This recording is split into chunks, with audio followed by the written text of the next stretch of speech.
اور اس کمی کو کہاں دور کیا جا سکتا ہے؟ توجہ چاہ رہا ہوں وہ قرآن مجید مسلسل اسی کو بحث کر رہا ہے۔ قرآن یہی بتانا چاہ رہا ہے کہ جب تک انسان اپنی کمی کو محسوس نہیں کرتا ہے، اپنے درد کو محسوس نہیں کرتا ہے، تو دوا کی تلاش میں نہیں نکلتا۔ لیکن یہ ساری چیزیں تبھی ممکن ہے کہ جب اس کی عقل سلامت رہے۔ توجہ ہے نا؟ بہت اہم جملہ میں نے آپ کی خدمت میں عرض کیا کہ درد کی تکلیف اسے محسوس ہوتی ہے جس کی عقل سلامت ہو،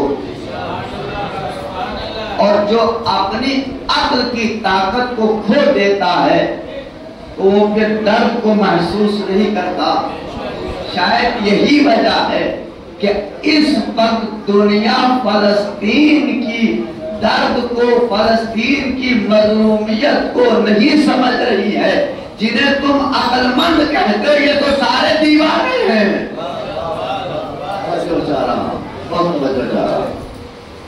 آپ دیکھیں ایک صلوات پڑھتے محمد و آل محمد پر۔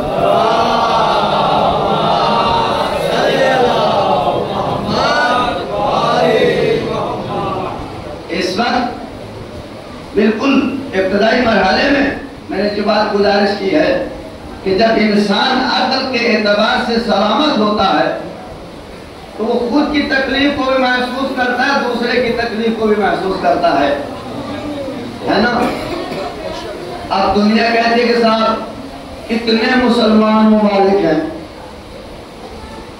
اور ایک اکیلا فلسطین پیس رہا ہے، نہیں بول کیا آپ نے، کوئی اس کے ساتھ کھڑا نہیں ہے، کوئی اس کی حمایت میں بولنے کو تیار نہیں ہے، اور کوئی اس کی مدد کرنے کو تیار نہیں ہے، تو میں جملہ وہی کہوں گا کہ قرآن نے آواز دی ہے کہ جب عقل سلامت نہ رہے، عقلیں ختم ہو جاتی ہیں تو انسان کسی کے درد کو محسوس نہیں کرتا۔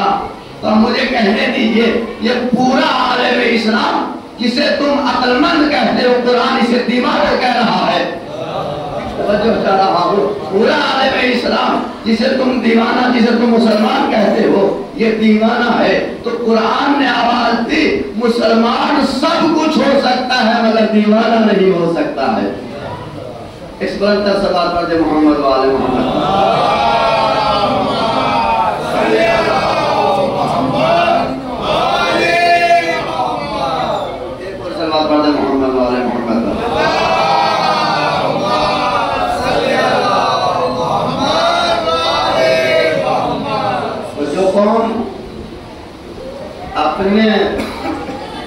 اپنی تقاضوں کو پورا نہ کرے، بہت توجہ کر رہا ہوں میں، بہت توجہ۔ یہ ایام اذا کو میں نے ایک جملہ کہا کہ دنیا کا سب سے بڑا جو حیات کا مرکز ہے وہ ہے فرش اعضا۔ اگر کہیں سے حیات مل سکتی ہے تو فرش اعضا سے مل سکتی ہے، حیات اسے کہہ رہے ہیں، حیات۔ اور اگر کہیں سے زندگی کا تصور پیدا ہو سکتا ہے تو وہ فرش اعضا ہے، اور اگر کہیں سے شفا کا تصور پیدا ہو سکتا ہے تو وہ فرش اعضا۔ لیکن یاد رکھیں فرش اعضا سے استفادے کے لیے عقل کا سالم ہونا ضروری ہے۔ بہت توجہ کریں، یہ بات میں نے جو کہی ہے اسی کو بنیاد بنا کے آگے بڑھوں گا، اس لیے کہ قرآن مجید کا جو آخری جملہ ہے وہ یہی ہے فَهُمْ لَا يَعْقِلُونَ، یہ عقل نہیں رکھتے۔ اور آج ترجمہ کر کے آگے بڑھوں میں، اس لیے کہ بالکل ابتدائی دنوں میں نے قرآن مجید کی آیت کا ترجمہ کیا۔ آج جتنے بھی سننے والے ہیں وہ ذرا متوجہ ہو جائیں کہ قرآن مجید کیا کہہ رہا ہے۔ ارشاد الہی ہو رہا ہے کہ ایک لفظ کو غور کیجیے گا، پھر جا کر کے اپنا تجزیہ کیجیے گا قرآن مجید کی اس آیت کی روشنی میں، کہ قرآن ہمیں اس روشنی میں، اس آیت کی روشنی میں قرآن نے ہمیں کیا کہا۔ قرآن مجید کی ہر آیت میں ہمارا مقام معین ہے۔ لیکن کاش ہم اس بات کو سمجھ سکتے، کاش اس بات کو ہم سمجھ سکتے کہ قرآن مجید جو کہہ رہا ہے اس کی حقیقت کیا ہے۔ ارشاد الہیہ وَمَثَلُ الَّذِينَ كَفَرُوا، غور کریں، اور جنہوں نے کفر اختیار کر لیا، توجہ کریں، کفر اختیار کر لیا، کَمَثَلِ الَّذِي يَنْعِقُ، ان کو بلانے والا بالکل ایسے ہی ہے جیسے جانوروں کو بلا رہا ہو۔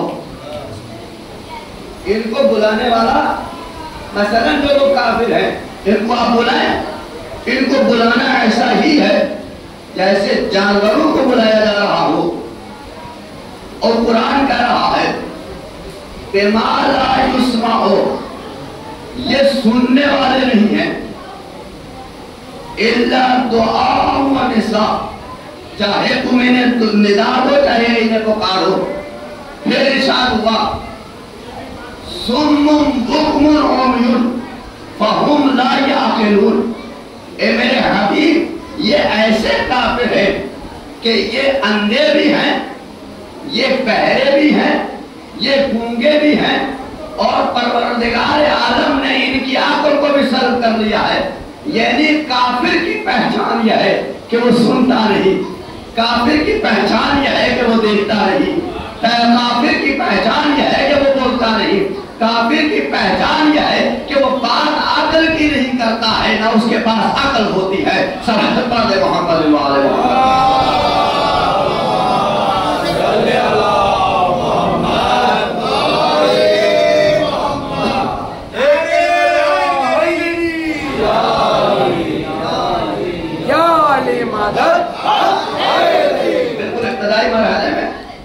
آیت کا ترجمہ آپ نے سن لیا، انہیں قرآن کہہ رہا ہے جو نہیں سنتا وہ کافر ہے، اور جو نہیں بولتا وہ کافر ہے، اور جسے نظر نہیں آتا وہ کافر ہے، اور جس کے پاس عقل نہیں ہے وہ کافر ہے۔ یہ قرآن کہہ رہا ہے، توجہ چاہ رہا ہوں۔ اب معیار کیا ہے؟ معیار کیا ہے؟ ہم تو جتنے یہاں بیٹھے ہیں کسی ایک سے بھی کہیے کہ صاحب آپ سنتے ہیں، اور وہ یہی کہے گا جتنا میں سنتا ہوں اتنا آپ بھی نہیں سنتے، غور تو کریں آپ۔ ایک سوال پڑھ دے محمد آل محمد۔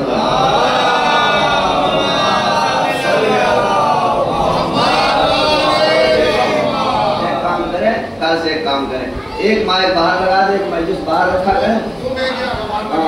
نہیں ان سے کہیے پہلے آپ پڑھ لیا کریں باہر کی مجلس، پھر ہم پڑھ لیا کریں گے اندر کی مجلس۔ ایک سوال پڑھ دے محمد آل محمد۔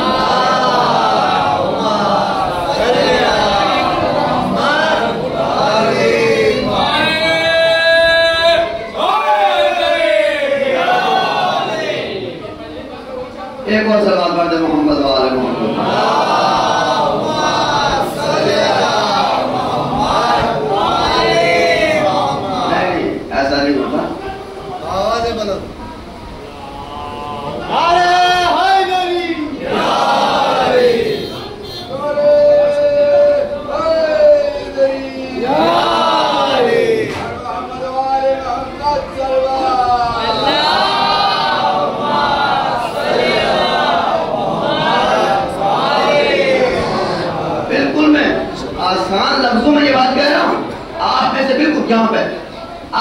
مسئلہ مصیبت پتہ ہے کیا ہے؟ ہماری سب سے بڑی مصیبت یہ ہے کہ ہم قرآن مجید کی جو بھی آیت پڑھیں گے وہ آپ کے چپکائیں گے، یہی مزاج ہے، اور خاص کر کے ممبر کا مزاج یہی بن گیا۔ ممبر کا مزاج یہ ہے کہ قرآن مجید کی جو بھی ہم آیت پڑھیں گے وہ دوسروں کے اوپر چپکائیں گے، سب آپ سے کوئی دعویٰ نہیں ہے، اور یہی ٹرینڈ ہے۔ اور میں قرآن پڑھا، میں نے کہا یہ قرآن تو میرے حق میں نہیں، ان کے لیے کہہ رہا، یہ قرآن ان کے لیے کہہ رہا، لیکن یہ پتہ نہیں ہے، توجہ کریں، یہ قرآن تم ہی سے کہہ رہا ہے، اور کیا نہیں کیا۔ اب میں نے آپ سے پوچھا کہ صاحب آپ سنتے ہیں، تو آپ میں سے کوئی ایک بچہ بھی ایسا ہے جو کہ کہتے کہ نہیں سنتا میں؟ کوئی ایک کھڑا ہو جائے گا، مسا کیسے آپ کا دماغ ٹھیک نہیں کیا، ہم سے بہتر کوئی سنتا ہے؟ بولو یہ کہ ہمیں دیوار کے اس طرف کی نہیں سنائی دیتی مگر دیوار کے اس پار کی ضرور سنائی دیتی ہے. بہت کیا بات پڑھتی ہے میں نے, آپ نے اندازہ لگایا. ہمیں ہم پڑوس میں بیٹھے ہیں, ہمیں اپنے گھر کی برائی سنائی نہیں دیتی, لیکن پڑوس میں جو بیٹھا ہے اس کی ساری برائیاں ہم سن لیتے ہیں. اور کان کی بات, اب کمال یہ ہے جو بات کان میں کہی جاتی ہے وہ بھی ہم سن لیتے ہیں. سن لیتے. اب میں آپ سے پوچھا کہہ رہا ہوں, ہم وہ سنتے ہیں. قرآن کہہ رہا ہے یہ نہیں سنتے. قرآن نے کیا کہا یہ نہیں سنتے, یہ سنتے ہی نہیں ہیں. تو کیا معیار بنے گا بابا؟ معیار کیا بنے گا کہ یہ سنتے ہیں یا نہیں سنتے؟ غور کرنا میری بات کے اوپر. آپ نے کہا سب سنتے ہیں, سب کی سنتے ہیں, لیکن قرآن کہہ رہا ہے نہیں سنتے. تو قرآن کی بات صادق ہے, قرآن سچ کہہ رہا ہے. ہمارا اور آپ کا کہنا کوئی معنی نہیں رکھتا. ہم کہتے ہیں کہ معیار ہے اگر زندگی میں آپ روز 5 مرتبہ اگر آذان سنتے ہیں, نہیں بول کیا آپ نے, آذان ہوتی ہے نہیں سنتی, یاد رکھیں, سمجھ لیجئے, جس نے آذان کو سنا اور لبیک کہا تو سمجھ لو وہ سنتا ہے. واہ واہ واہ, بے شک بے شک. صلوات پڑھتے محمد و آل محمد.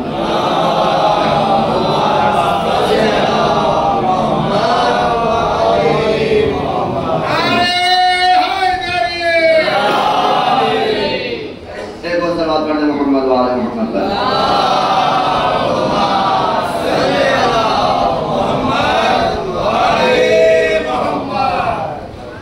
کیا میں یاد رہے گا؟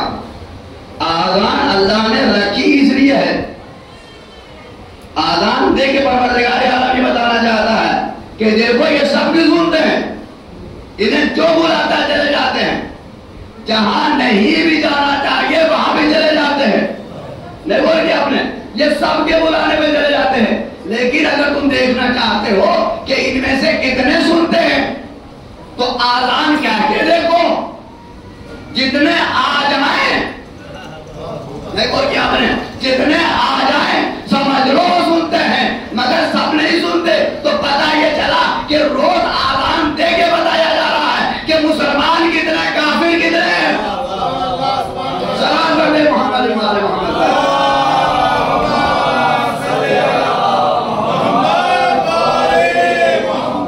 یہ ہے میں یار, سب سنتے ہیں, سب سنتے ہیں, اب کا سب دیکھتے بھی ہیں. قرآن کہہ رہا ہے ان کو نظر نہیں آتا, یہ اندھے میں جا رہے ہیں, ان کو نظر ہی نہیں آتا, یہ نہ دیکھ سکتے ہیں نہ سن سکتے ہیں.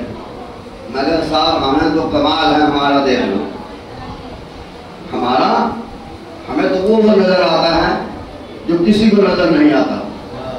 ہمیں وہ نظر آتا ہے جو کسی کو نظر نہیں آتا. غور کریں آپ, میں کیا بات کر رہا ہوں, یہی میری تقریر کا مقدمہ آج کی. یہ گفتگو چند جملے کہہ کر کے مجھے اپنے اصل موضوع کی طرف آنا ہے تاکہ پتہ چلے قرآن یہ کہہ رہا ہے کہ جو حق کو سنتا ہے وہ ہے مسلمان, اور جو حق نہیں سنتا وہ ہے کافر. آپ نے غور نہیں کیا, یعنی قرآن نے معیار کلمہ نہیں بنایا, قرآن نے معیار کلمہ نہیں بنایا کہ کلمہ پڑھنے والے کتنے ہیں. قرآن نے معیار بنایا حق کو کہ میرے حبیب یہ دیکھو یہ حج کر کے تو آ رہے ہیں. نہیں بول کیا آپ نے, انہیں واپس بلاؤ, جو جا چکے ہیں انہیں واپس بلاؤ, جو پیچھے ہے ان کا انتظار کرو, سب کو میدان میں جمع کرو. نہیں بول کیا آپ نے, سب کو میدان میں جمع کرو, اور جمع کرنے کے بعد ان کی نمازوں کو دیکھو, ان کے روزوں کو مت دیکھو, یہ ابھی تازہ احرام باندھ کیا ہے ان کو بھی مت دیکھو. یہ دیکھو کہ ممبر بناؤ اور ممبر پہ علی کو بلند کر کے انہیں حق دکھاؤ. بے شک بے شک, انہیں حق دکھاؤ. اگر انہیں علی نظر آ جائے, نہیں غور کیا آپ نے, اگر انہیں علی نظر آ جائے تو سمجھ لو مسلمان ہیں. غور کریں آپ, کتنا بڑا معیار قرآن نے بتایا ہے. اور پھر پیغمبر نے دو کام کیے, پیغمبر نے عجب مرحلے سے گزارا ہے امت کو، اور عجب امتحان دیا پیغمبر نے. اور یہ آپ نہ سمجھیے گا، میں نے عرض کیا کہ دوسروں کے اوپر چپکانا بہت آسان ہے، اپنی ذات کی ساتھ فٹ کرنا بہت مشکل مرحلہ ہے. اور تو کریں تو پیغمبر نے ایک مرحلہ نہیں، قرآن نے چونکہ کہا تھا، قرآن نے چونکہ یہ بات کہی تھی کہ جو نہیں سنتا وہ کافر ہے، اور جو نہیں دیکھتا، جسے کافر، جو کافر ہے وہ کافر ہے، جو نہیں سنتا وہ کافر، جو نہیں دیکھتا وہ کافر. قرآن نے کہا یہ کافر ہے. قرآن نے کہا نا، قرآن مجید کی سورہ بقرہ کی آیت نمبر 171 ہے، پوری آیت شروع سے لے کے آگے تک پڑھے گا. لیکن پیغمبر نے اسی لیے 2 شرطیں وہاں رکھی، کہا پہلے سنایا، نہیں بول گیا آپ نے، ابتدا سے لے کے انتہا تک پیغمبر نے خطبہ قدیر میں جو کچھ سنانا تھا وہ سنا دیا. آپ نے غور نہیں کیا کہ سب کچھ سنانے کے بعد آپ جب سنا چکے، قرآن کی ایک شرط پوری کر چکے، پیغمبر دونوں طرح سے آزماؤ، جو سن لے. اور نہیں کیا آپ نے، جنہوں نے سن لیا من گندو مولا فعلا علی اور مولا، جس جس کا میں مولا اس کی علی مولا. پیغمبر اگر یہ پہلی شرط پوری کر لیں تو سمجھ لو مسلمان ہیں. پھر قرآن نے کہا نہیں پیغمبر، ایک شرط نہیں، ایک شرط نہیں، یہ قیامت کے دن مکر جائیں گے. یہ تیز قوم ہے، یہ پیغمبر یہ قیامت کے دن انکار کر جائیں گے. اللہ کے نبی خطبہ دے رہے تھے، گرمی شدت کی تھی، پریشانی کا عالم تھا، انتہائی کیفیت تھی، لہذا ہو سکتا ہے کوئی بات رہ جائے. اس لیے پیغمبر نے پروردگار عالم نے کہا میرے حبیب یہ فَإِن لَمْ تَفْعَلْ، عمل کر کے دکھاؤ.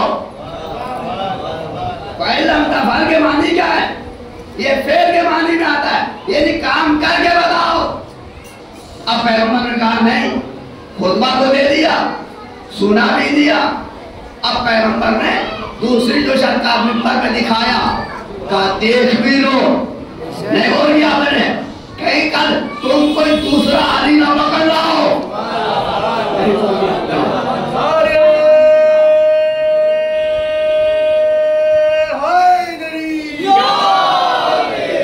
اور ہوتا حقیقت ہے یہ، اس میں کوئی دو رائے نہیں ہے. اس لیے کہ جیسے انہوں نے اور آیتوں کی تفسیر کی کہ جہاں نہیں آنا چاہیے تھا وہاں بھی لائیں. کہا صاحب تطہیر کی آیت تطہیر ان کی شان میں نازل ہوئی، کہا صاحب اس میں یہ بھی شامل ہے. نہیں بول کیا آپ نے، اس میں یہ بھی شامل ہے. کہا یہ آیت بنا کی، یہ آیت محبت مودت میں نازل ہوئی، کہا یہ ان کی شان میں. اب پیغمبر کو خدشہ تھا کہ کہانی سنا دیں گے تو یہ کچھ بھی نہیں آئیں گے، مگر یہی وجہ ہے نہ ایسا منبر بنا پائیں گے، نہ ایسا علی لا پائیں گے. سلام کر دے محمد وعلی محمد.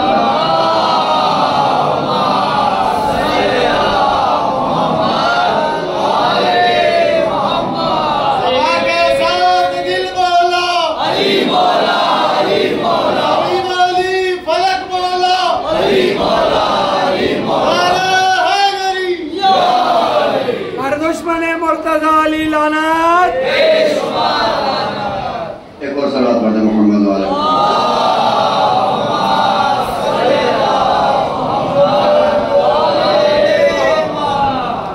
اور کریں آپ کہ یہ کام کیوں کیا پیغمبر نے؟ یہ کام اس لیے کیا، اور کریں آپ یہ کام اس لیے پیغمبر نے کیا کہ پہلے سنایا کہ قرآن کی ایک شرط پوری ہو جائے کہ یہ صرف نہ کہے کہ کلمے کا اعتبار کر لو. نہیں بول دیا آپ نے، آج تمہارے کلمے کا اعتبار ہوگا، اب تمہیں پتا چلے گا کہ تم سنتے ہو یا نہیں. غور نہیں کیا، ہم نے کلمہ پڑھ لیا، ہم نے کلمہ پڑھ لیا. جب کلمہ پڑھ لیا تو آپ اسکا تو گھوم رہے ہیں، ہماری کوئی ذمہ داری نہیں ہے، یہی حال ہمارا ہے. کلمہ پڑھ لیا بس اب ہماری کوئی ذمہ داری نہیں ہے. میں غور کر رہے ہیں، خدا کی قسم جس نے کلمہ پڑھ لیا اس کا کوئی ایسا لمحہ نہیں ہے جہاں ذمہ داری نہیں ہے. اور کریں آپ، ہر لمحہ ذمہ داری میں ہے. یہ الگ بحث ہے کہ غیر ذمہ دار بن جاؤ. اللہ نے تمہیں ذمہ دار بنا کے بھیجا ہے، تم غیر ذمہ دار کیوں بن رہے ہو؟ تمہیں اللہ نے کلمہ دیا تو اب کلمہ تم نے پڑھ لیا، صاحب ہماری ذمہ داری پوری ہو گئی. پیغمبر نے کہا نہیں، ابھی ذمہ داری پوری نہیں ہوئی. کہا میدان غدیر میں جمع کرو اور ان کے کلمے کا امتحان لو. ان کے کلمے کا امتحان لو کہ یہ سنتے ہیں یا نہیں سنتے. اب وہ کہنے یہی وجہ تھی امیر المؤمنین علی بن ابی طالب علیہ السلام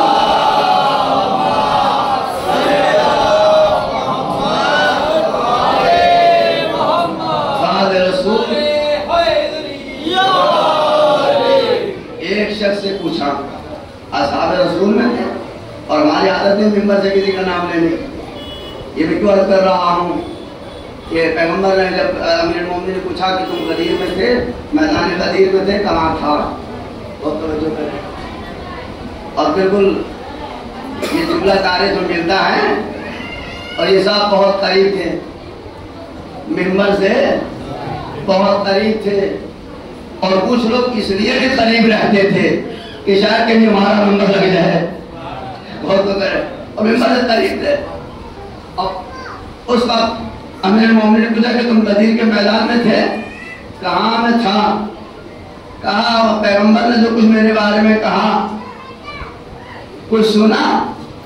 کہا ہاں سنا تو تھا مگر کچھ کانوں نے صحیح طریقے سے نہیں سنا. امیر المومنین نے دوسرا جملہ یہی پلٹ کے پوچھا کہ اگر تمہارے کان جواب دے گئے تھے تو آنکھیں تو سلامت تھی. ہاں دیکھا تو مجھے ہی تھا. کہاں دیکھا مجھے ہی تھا. کہا اگر پیغمبر نے مجھے دکھایا نہ ہوتا تو تم اور علی نہ کر کے یہ کہتے تھے کہ غدیر میں کوئی اور علی تھا. یہی وجہ پیغمبر نے دکھا بھی دیا. اب دنیا یہ نہ کہے کہ صاحب علی کون ہیں اور حق کیا ہے. تو معیار یہ میں نے بہت توجہ کرے. اب چونکہ یہ فضائل کے چند گوشے تھے اور میرے موضوع سے متعلق تھے، میں موضوع چھاڑ کے باہر نہیں جانا چاہ رہا. اب میں اس موضوع کی طرف آنا چاہ رہا ہوں جو میرا روز کا موضوع. ایک صلاۃ پڑھے محمد و آل محمد.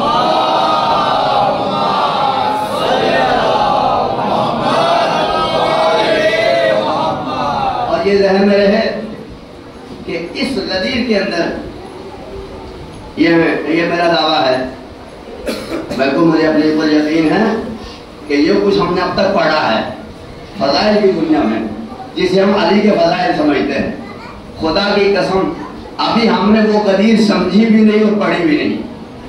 یہ تو وہ بہت معمولی غدیر ہے جس کے اوپر آپ بحث کر رہے ہیں. لیکن کاش ہمارا مجمع اتنا باشعور ہو جائے کہ ہمیں وہی پیغمبر والی غدیر پڑھنے کا موقع مل جائے اور آپ کو سمجھنے کی توفیق ہو جائے. اور یقین جانے میں آپ سے کہہ رہا ہوں، اس میں کوئی دو رائے نہیں ہے کہ ابھی تک وہ غدیر نہیں پڑھی گئی. ابھی بھی بہت موقع ہے غدیر پڑھنے کا. اور میں یہ کہہ رہا ہوں غدیر کو اس لیے یاد رکھو، غدیر کو اس لیے یاد رکھو اگر غدیر تمہیں یاد رہی تو سمجھ لو تمہارا دین محفوظ ہے. توجہ ہے نا، دین محفوظ ہے. اور اگر غدیر کو بھول گئے تو دین محفوظ نہیں ہے. صلوات پڑھ دیں محمد و آل محمد.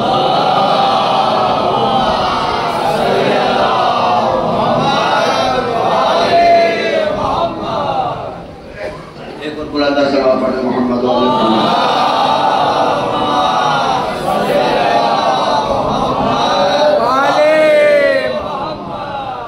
میں نے ایسے ہی جملہ کہا تھا، ایسے ہی میں نے جملہ کہہ دیا تھا غدیر معراج کے حوالے سے.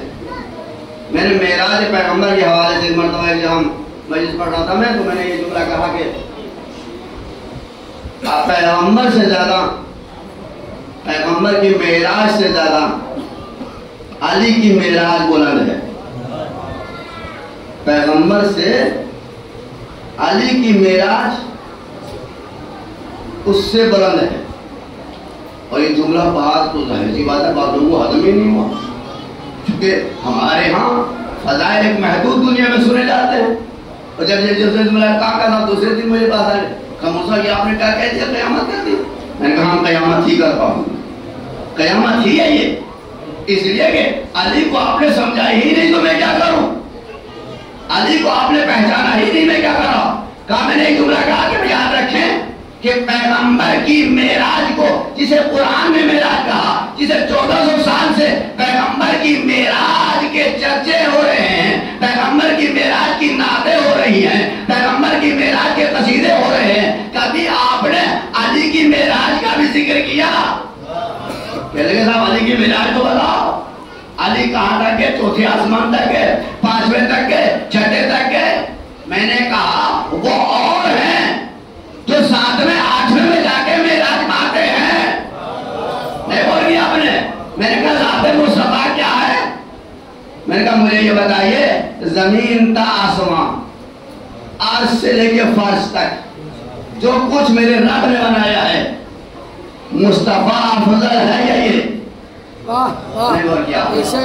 بہت بڑی بات کہہ کے جا رہا ہوں, دلیل دے کے جا رہا ہوں. اس مجھے سنی شیعہ مسلمانوں کے جتنے فرقے ہیں کوئی ایک فرقہ مجھے ایسا بتا دے کہ اس روح زمین پہ جو کچھ میرے رب نے بنایا ہے اس میں زمین سے لے کے آسمان تک کوئی ایسی جگہ بتا دی جو پیغمبر سے افضل ہو. نہیں اور کیا آپ نے ہے ہی ذات مصطفیٰ سب سے بلند, سب سے بلند, سب سے بلند. اب پیغمبر کی بلندی کا کوئی عالم نہیں. نہیں بول گیا آپ نے کتنا بلند ہے میرا نبی, کتنا افضل ہے میرا نبی, کتنا اعلیٰ ہے میرا نبی, کتنا عرفان ہے میرا نبی. اس کو سمجھنا تو مشکل کام ہے. اس کو وہی سمجھ سکتا ہے جو خود عالمین کا رب ہے. نہیں بول گیا آپ نے وہ عالمین کا رب ہے, یہ عالمین کا رسول ہے. توجہ ہے نا. آج میں جو دلیل دے کے جا رہا ہوں تو چونکہ دلیل کے حوالے سے بات آئی تھی اور میں نے ایک جملہ کہا, آپ بہت سارے لوگ یہ سوچیں گے مولانا صاحب کہہ کے گزر گئے. یہ صرف اشارہ کر رہا ہوں میں. آپ نے کیا سنا ابھی تک؟ ہم خدا گواہ ہے, ہم تو کوئی قاعدے کے سبق پڑھ رہے ہیں. ہر سال آتے ہیں وہی قاعدے کا سبق رٹا ہوا رہتا. سنے یار چلے گئے, نہ کوئی سوال کرنے والا ہے نہ کوئی پوچھنے والا ہے. مولانا پچھلے سال جہاں تک قاعدہ پڑھا تھا اس سال ذرا سا 4 کر کے آگے بڑھیے تاکہ کچھ پتا تو چلے کہ شریعت کہیں تک تھی, اسی پہلے قاعدے میں شریعت ہے یا شریعت کا کوئی دوسرا قاعدہ بھی ہے. نہیں بول گیا آپ نے. اللہ نے شریعت کو 30 پاروں میں نازل کیا, 114 سوروں میں نازل کیا. ہم نے تو سورہ حمد بھی نہیں پڑھا. اور کریں تو سب یہی کہیں گے صاحب مصطفیٰ سب سے بلند. کہ نبی کو معراج کہاں ہوئی؟ عرش پہ. عرش پہ ہوئی. عرش افضل ہے یا مصطفیٰ افضل ہے؟ وہ تو کہہ رہے ہیں عرش افضل ہے یا مصطفیٰ افضل ہے؟ کہا بار مصطفیٰ افضل ہے. میں نے کہا عرش بلند ہے یا مصطفیٰ بلند ہے؟ اب تو پگڑیوں والے بھی بولیں گے, جھوم جھوم کے کہیں گے نہیں نہیں نہیں نہیں مصطفیٰ بلند بھی ہے. اب میں پوچھ رہا ہوں مصطفیٰ عرش سے بلند ہے یا نہیں؟ کامل صاحب کیا بات کر رہے ہیں؟ عرش تو مصطفیٰ کی جوتیوں کے برابر نہیں. اور تو کریں مصطفیٰ کہاں عرش؟ یہ سب صدقے میں بنا پیغمبر کے. تو اب مجھے کہنے دیجئے آپ نے نبی کی معراج کو کتنا پیش کیا دنیا کے سامنے, اور قرآن نے بھی بڑے فخر سے کہا سبحان الذی, پاک و پاکیزہ وہ کہ جو اپنے بندے کو لے گیا, اللہ لے گیا. آپ نے غور نہیں کیا؟ اللہ لے گیا کہاں تک؟ معراج تک. اور لے کے کیوں گیا؟ اور تو کرے دکھانا کیا تھا؟ نہیں غور کیا آپ نے؟ دکھانا کیا تھا؟ آپ نے سمجھا نہیں جو کچھ پروردگار عالم اپنے حبیب کو دکھانا چاہ رہا تھا نبی دیکھ چکے تھے. سوائے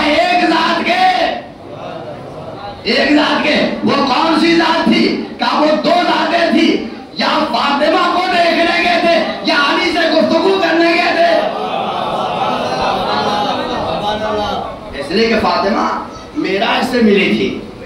فاطمہ کہاں سے ملی تھی؟ معراج سے ملی تھی. لینے کے لیے گئے، لینے کے لیے فاطمہ گئے، گفتگو کرنے علی سے گئے تاکہ دنیا کو پتا چلے کہ علی صرف زمین پہ ہی نہیں ملتا. علی صرف زمینوں ہوئی پہ نہیں ملتا، بلندیوں پہ جہاں جہاں نبوتیں جائیں گی. ارے آدم کو چھوڑ دیجئے، نوح کو چھوڑ دیجئے، ابراہیم کو چھوڑ دیجئے، موسیٰ کو چھوڑ دیجئے، کسی نبی کو اتنی بڑی معراج نہیں ہوئی. لیکن مجھے کہنے دیجئے، جہاں فرشتوں کو روک دیا جاتا ہے، مصطفیٰ کو بھیجا جاتا ہے، علی کو سامنے کھڑا کر دیا جاتا ہے. پہچانا آپ نے؟ ابھی میں نے علی کی معراج نہیں پڑھی اور باتیں مجھے اور بھی عرض کرنی اپنے موضوع سے متعلق. عزیزہ نگرامی، تو نے کہا یہ دعویٰ کیسا آپ نے کیا کہ رسول کی معراج سے علی کی معراج، علی کی معراج. اب تک تو ذکر میں بھی کہہ رہا ہوں، علی کو جو معراج ہوئی ہے، علی کو معراج جو حاصل ہوئی ہے وہ شاید دنیا میں کسی کو نہ ہوئی. آدم سے لے کر کے عیسیٰ تک ترستے ہو کاش ہمیں بھی یہ معراج ہو جاتی. نبوتیں مل گئی مگر ایسی معراج نہ ملی، نبوتیں ملی مگر ایسی ولایت نہ ملی. اب آئیے علی کی معراج دیکھیں. مقام کون سا ہے؟ روح زمین کا سب سے پاک و پاکیزہ گھر. اور نہیں کیا؟ اللہ کا گھر، اللہ کے گھر میں اللہ کا نبی جھوٹے خداؤں کو بات نہیں پہنچی اور بتوں سے پاک کرنے کے لیے اللہ کا نبی گھر میں داخل ہوا. دیکھا جگہ جگہ بت سجے ہوئے ہیں، ایک ایک کو گراتے چلے گئے، ایک ایک کو گراتے چلے گئے. ایک بت کی باری آئی، دیکھا بلندی پہ ہے، بلندیوں پہ بیٹھا ہے. کہا کتنی بلندیوں پہ؟ ابھی تم نے وہ بلندیاں دیکھی نہیں ہو گیا. آپ نے تمہارا خدا بس اتنا ہی بلند ہو سکتا ہے. وہ تو کہہ رہے ہیں تمہارا خدا اتنا ہی بلند ہو سکتا ہے.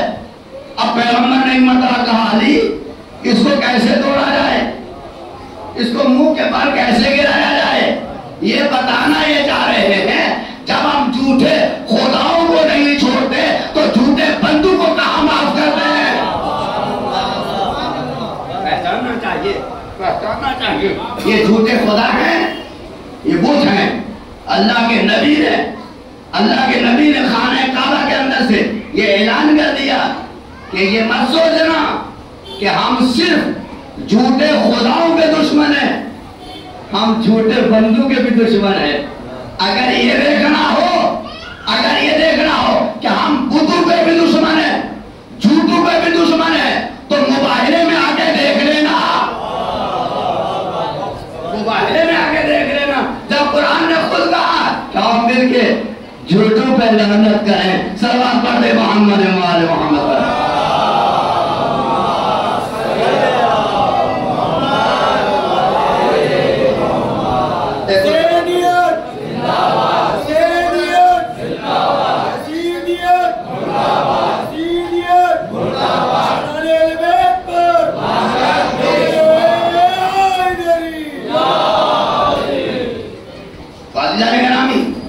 اب پیغمبر نے فرمایا کہ علی اس کو گرانا ہے، اس کو گرانا بھی ہے، اس کو توڑنا بھی ہے. حال کیا ہے؟ کہا اللہ کے نبی میں بیٹھتا ہوں، آپ میری پشت پہ سوار ہو جائیے، میرے کندھوں پہ سوار ہو جائیے اور اس کو توڑ دیجئے. اب نے غور نہیں کیا. پیغمبر نے کہا نہیں علی یہی تو موقع ہے جہاں تجھے معراج ہونا ہے،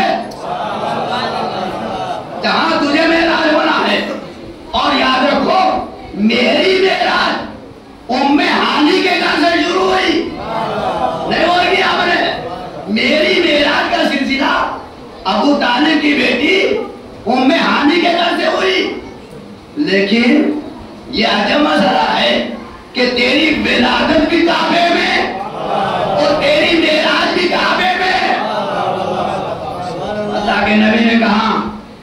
کہ علی آؤ. نبی بیٹھے اور مجھے کہنے دیجئے کہ نبی کو 2 مقام پر جھکتے ہوئے دیکھا. کیا کہوں میں؟ بات پہنچ رہی ہے علی. اللہ کے نبی یا درے فاطمہ پہ جا کے فاطمہ کے لیے اٹھتے ہوئے دیکھا یا علی کے لیے بیٹھتے ہوئے دیکھا. اور کیا ہے؟ پیغمبر اپنی بیٹی کے لیے اٹھتے ہوئے نظر آئے یا علی کے لیے کھڑے بیٹھتے ہوئے نظر آئے. یہ دونوں پیغمبر نے بتائے کہ اگر کردار بلند ہوگا ہم اٹھ کے بھی بتائیں گے, اگر کردار بلند ہوگا تو ہم بیٹھ کے بھی بتائیں گے. یہ پیغمبر نے بتایا دنیا کو. یہ دنیا والوں, اب نبی بیٹھے. اب جب نبی بیٹھے علی کہاں بیٹھے؟ نوجوانوں بات پہنچ رہی ہے نا. علی کہاں؟ صاحب علی آؤ, رسالت کے کندھوں پہ کھڑے ہو جاؤ. میں بہت بڑی بات کہہ رہا ہوں. یہ علی کی معراج کا مسئلہ ہے کہ ایسا نہ آپ بھی گمراہ ہو جاؤ کہ علی کی معراج ہوئی یا نہیں ہوئی. میں آج کہہ کے کہہ رہا ہوں کہ جیسے علی کو معراج ہوئی ہے, خدا کی قسم امت کسی کے لیے ثابت نہیں کر سکتی ہے.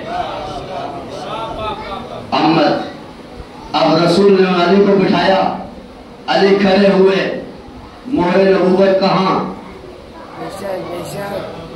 سوال کر رہا ہوں میں. کیسا آپ پشت رسالت ہے, مہر نبوت, مہر نبوت اور مہر نبوت. اور پیر کہاں؟ پیر کہاں ہیں؟ کندھوں پہ.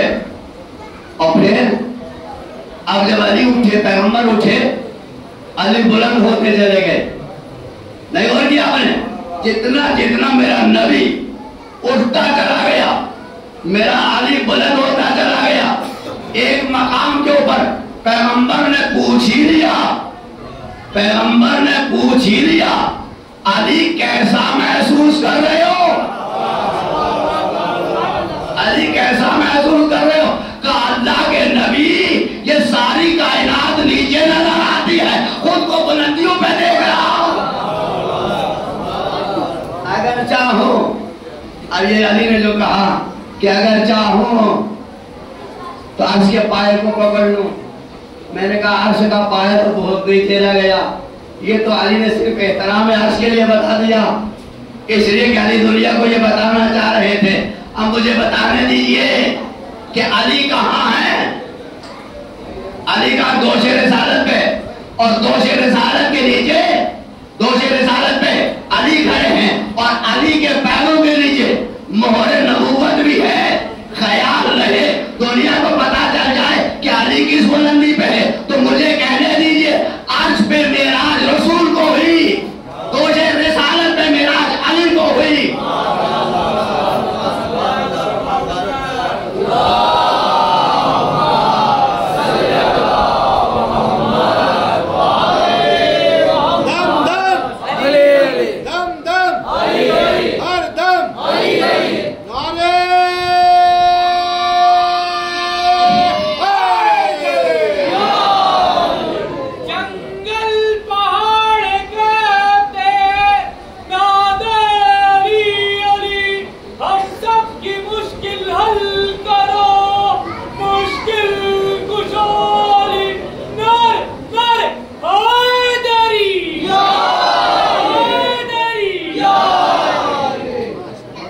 دیا میں نے آپ کو کہ پیغمبر سے بڑا کچھ نہیں ہے, پیغمبر سے بڑھ کے کچھ نہیں ہے. پیغمبر بلندیوں پہ ہے, اور جو بلندیاں پیغمبر کو نصیب ہیں وہ کسی کو نصیب نہیں ہے. ہر بلندی غور کریں, میں جملہ کہہ رہا ہوں, اس کائنات میں اور علی میں اتنا فاصلہ ہے. اگر یہ جملہ آپ نے یاد رکھ لیا تو آج علی کی ایک درجہ, ایک فضیلت آپ کے سمجھ میں آ جائے گی, اور قیامت تک یاد رکھنا ہے فضیلت کو. اب علی میں اس پوری کائنات آج سے لے کے فرش تک, آدم سے لے کے عیسیٰ تک اتنا فاصلہ ہے. یہ ساری کائنات علی کے پاؤں کے لیے, رسول کے پاؤں کے نیچے ہے, اور علی دوش رسالت پہ ہے. ہم علی جیسے نہیں ہوا کہ آپ نے سب کے سر رسالت کے قدموں میں جھکتے ہیں، جہاں ان کے سر جھکتے ہیں وہاں سے رسالت کے پاؤں شروع ہوتے ہیں، اور دو سے رسالت سے ولایت علی شروع ہوتی ہے۔ کتنا فاصلہ ہے پاؤں سے لے کے کندھوں تک؟ کتنا فاصلہ ہے بھائی؟ کبھی سوچا آپ نے؟ جائے اس کا کوئی جواب دے دے۔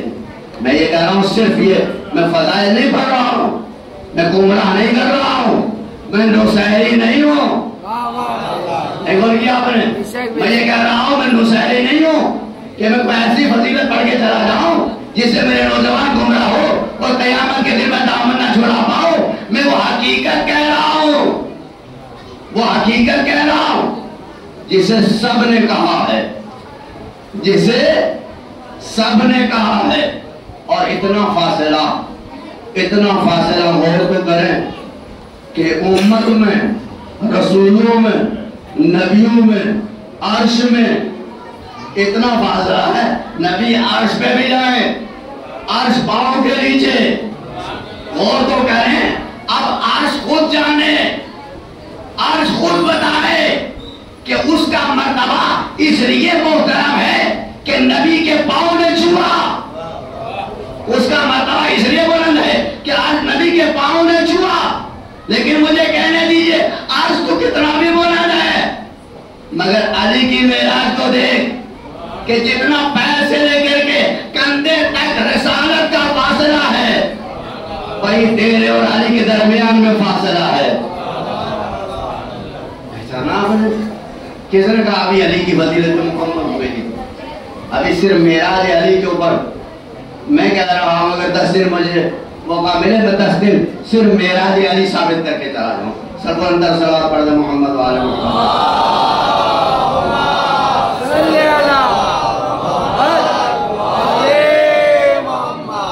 ایک معراج تھوڑی ہوئی علی کو۔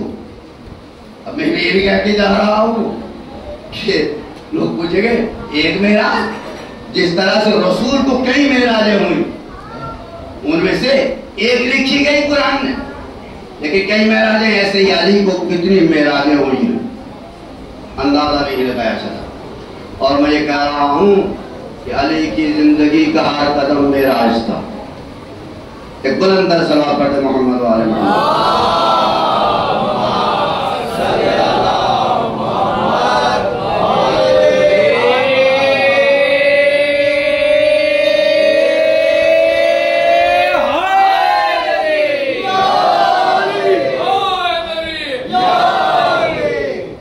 جہاں بات چھوڑی تھی میں نے، یہ بات بالکل موضوع سے، لیکن چونکہ میرا وعدہ یہی ہے کہ کچھ حصہ فضائل میں اور کچھ حصہ ہمارے اپنے فضائل، ہماری بھی تو کچھ فضیلتیں ہیں جو ہم نے اپنے اندر چھپائے رکھی ہیں۔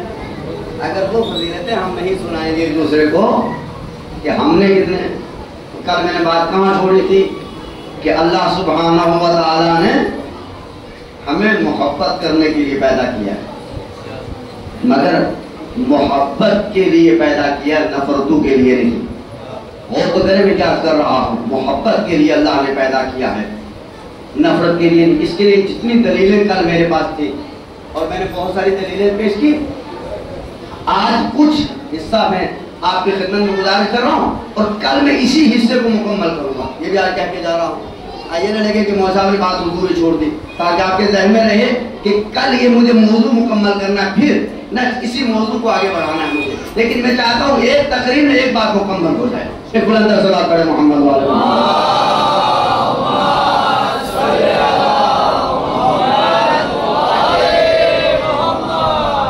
تو قرآن مجید کل ایک جملے سے بات کرنے شروع کی تھی کہ ہمارے اور آپ کے کہنے سے ہمارے اور آپ کے کوئی معیار نہیں، کوئی پیمانہ نہیں۔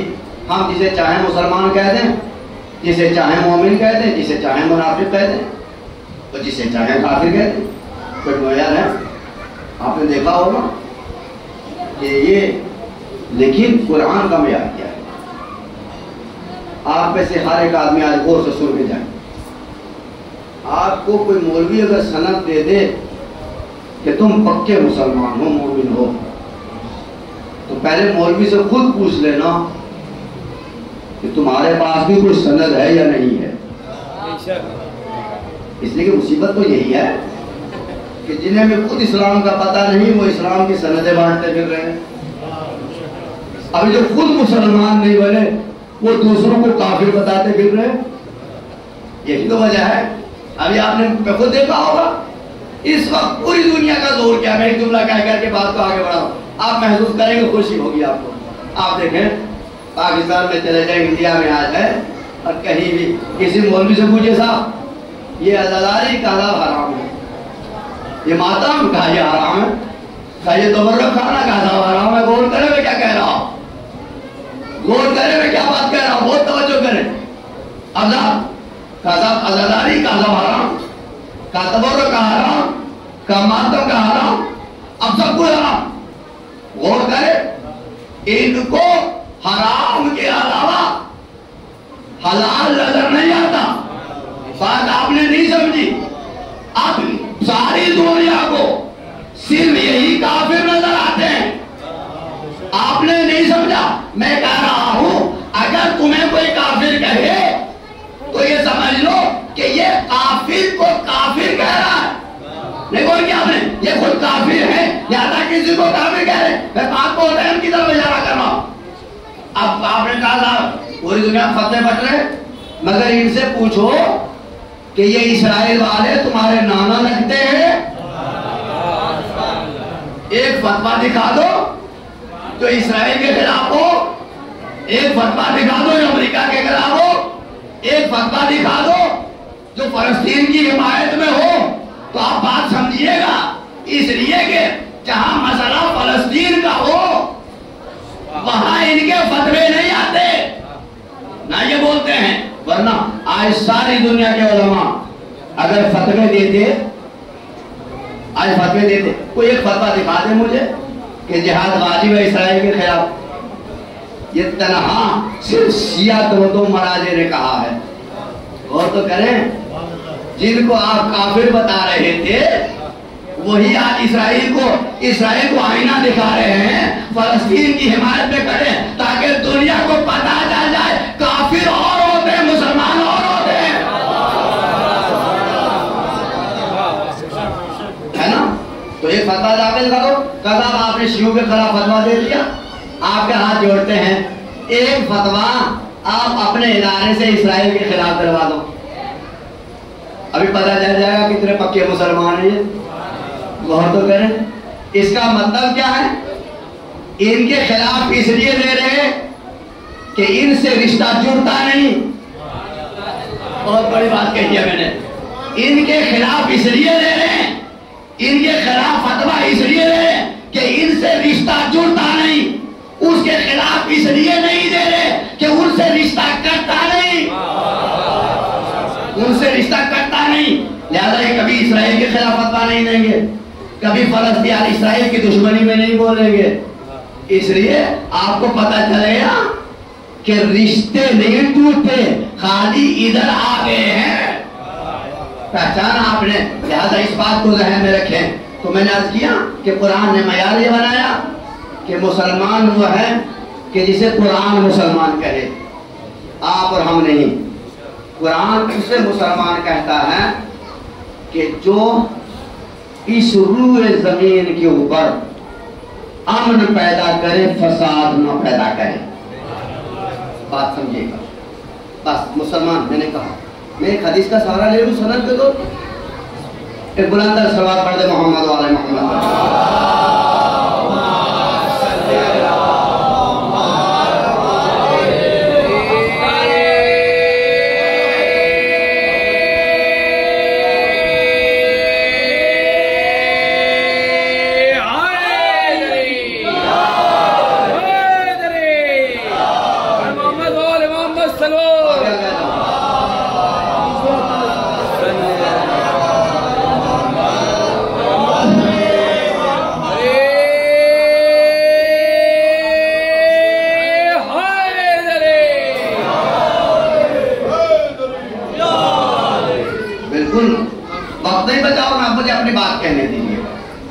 تھوڑا سا سن لیجیے گا. ابھی نہروں سے تھوڑا سا کل اس کے بدلے میں نہر زیادہ لگا لیجیے، آج مجھے اپنی بات مکمل کر لیں گے.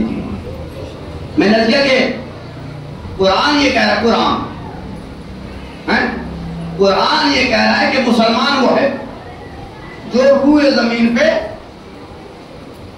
امن قائم کرے، فساد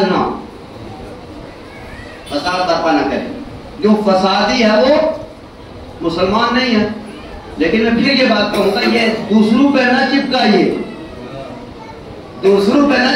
خود اپنے درمیان میں ڈھونڈیے، اپنی صفوں میں ڈھونڈیے. کہاں فسادی بیٹھے ہیں جن کی زندگی میں خود بھی چین نہیں ہے، جو دوسروں کو بھی چین سے نہیں سونے دیتے. ان کے پیٹ میں اتنا درد ہوتا ہے کہ جب تک دو کو لڑا نہ لے.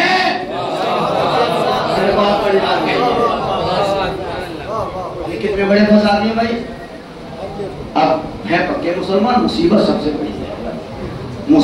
سے بڑی ہے کہ یہ تو مولویوں کو سند دیتے ہیں. بعض مرتبہ ان سے کہیں مولوی صاحب آپ کو کچھ پتا بھی ہے؟ آپ کو کیا پتا ہے بھائی؟ یا دوسروں کو کہتے آپ کو کچھ پتا ہے؟ نہیں، آپ ہمیں پتا ہے.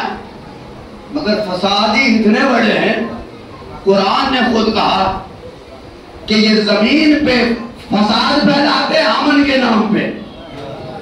کہتے ہیں ہم تو فساد تھوڑی پھیلا رہے ہیں، ہم تو امن پھیلا رہے ہیں.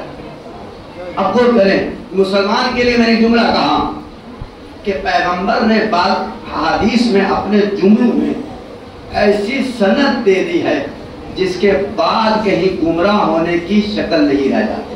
آج جوڑ رہا ہوں خدا کے لیے، آج بہت سخت باتیں کہنے جا رہا ہوں.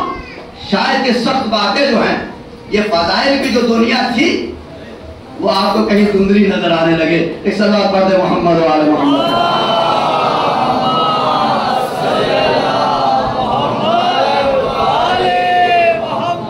قرآن نے کہا کہ پیغمبر نے کیا کہا، وہ تو ایک جملے کے اوپر. اب ہم نے کہا جو نمازی ہو، جو روزے دار ہو، جو تبرک بانٹے، جو تبرک کھائے، جو ماتم کرے، جو ماتم کروائے، وہ مسلمان. یہ معیار بنا؟ کیا معیار ہے؟ اور کھانے والوں کا بھی کوئی معیار ہوتا ہے؟ اور غور نہیں کیا؟ ہم نے تو کھانے والے ذوالشیرہ میں بھی دیکھے. ذوالشیرہ میں نہیں کھایا، خوب کھایا، اتنا کھایا کہ کہنے کا ختم ہی نہیں ہوا. خوب کھایا انہوں نے. تو کہاں نہیں کھایا یہ مجھے بتائیے. اور یہ تو اتنا کھا رہے، خدیجہ کا پورا مال کھا گئے. یہ بہت بڑا جملہ میں نے کہا تھا، نہیں کہا، جس کو شاید بہت چھپایا جا رہا ہے. خدیجہ کا پورا مال کھا گئے. اور کھانے والے ہمیں بہت سارے ملے. آپ نے کیا کون سا معیار بنا دیا صاحب جو کھانے والے ہیں؟ پیغمبر سے پوچھئے اللہ کے نبی مسلمان کون ہوتا ہے؟ پیغمبر نے تو نہیں کہا کہ مسلمان نماز پڑھے. مسلمان وہ ہوتا ہے جو نماز پڑھے، مسلمان وہ ہوتا ہے جو روزے رکھے، مسلمان وہ ہوتا ہے جو تبرک بنائے، تبرک کھائے، مسجدوں میں جائے، مجلسوں میں جائے، ماتم کرے. پیغمبر نے 2 جملوں میں اسلام بانٹ دیا. پیغمبر نے 2 جملوں میں کہا مسلمان وہ ہے جس کی ہاتھ اور زبان سے کسی کو تکلیف نہ پہنچے. یہ جملہ سب نے سنا ہے، یہ جملہ سنا ہے، لیکن پریکٹیکل لائف میں نہیں ہے. پریکٹیکل لائف میں پیغمبر نے کہہ دیا کہ مسلمان وہ ہے جس کے ہاتھ اور زبان سے. اب مجھے یہ بتائیے کہ کبھی اپنے اوپر جھانک کے دیکھیے ہماری زبان سے کتنے محفوظ ہیں، ہمارے ہاتھ سے کتنے محفوظ ہیں. تو اب میں جملہ کہہ رہا ہوں، اس کو آپ برداشت کر لیجئے گا. پیغمبر نے فرمایا کہ مسلمان وہ ہے جس کے ہاتھ اور زبان سے کسی کو تکلیف نہ پہنچے. لیکن پیغمبر کا یہ جملہ یہ بات کی تصدیق کر رہا ہے کہ کچھ وہ ہیں کہ جب تک فتنہ نہ پھیلا دیں ان کو نہ خود ہضم ہوتا ہے اور نہ دوسرے کو ہضم ہونے دیتے ہیں، نہ خود چین سے بیٹھتے ہیں نہ چین سے بیٹھنے دیتے ہیں. تو یہ کون لوگ ہیں؟ یہ وہ لوگ ہیں کہ جن کا کاروبار ہی یہی ہے. لیکن میں یہ کہہ رہا ہوں جب تک تمہارے درمیان میں ایسے افراد رہیں گے، ان کا دفاع کرنے والے کتنے ہیں؟ بہت توجہ کر رہا ہوں. ادھر سے آیا, ادھر کان میں کہا, تصدیق نہیں, پوچھتے ہی نہیں صاحب اس نے جو کان میں کہا ہے اگر یہ اتنا ہی سچا تھا تو اس نے اعلان کیوں نہیں کیا؟ بھائی میں ایک بات کہہ رہا ہوں, میں تقریر کر رہا ہوں, تو میں کان میں تھوڑی کر رہا ہوں. تو سچی بات تو منبر میں بھی ہو سکتی ہے, کہیں سے بھی ہو سکتی ہے, لیکن جو کان میں آ کے کہہ رہا ہے اس کا مطلب کیا ہے؟ اس کا مطلب سمجھ رہے ہیں آپ؟ اس کا مطلب آپ خود سمجھ لیجئے کہ یہ جرأت نہیں ہے, اس کے اندر زبان نہیں ہے, یہ کان ہی تک کیا پہنچا سکتا ہے, ممبر سے نہیں کہہ سکتا. سچا وہ ہے جو 10 کے درمیان میں بول دے, جھوٹا وہ ہے جو صرف کان میں کہے. اور ہمارا معاشرہ کون ہے جو کان کی زیادہ سنتا ہے, ممبر کے کم سنتا ہے نا. کان کی سن لی, کان میں آگے کسی نے کچھ بھی بات دیا اور اس کے اوپر عمل شروع ہو گیا. صاحب کیا ہوا؟ انتقام. اب برائی ایک دوسرے کی, اور ایک دوسرے کی برائیوں میں کوئی انتہا نہیں, کوئی کسر نہیں. اچھا میں ایک بات پوچھنا چاہ رہا ہوں, ان گورو کو دفاع کون کرتا ہے بھائی؟ صلوات پڑھتے محمد وآل محمد.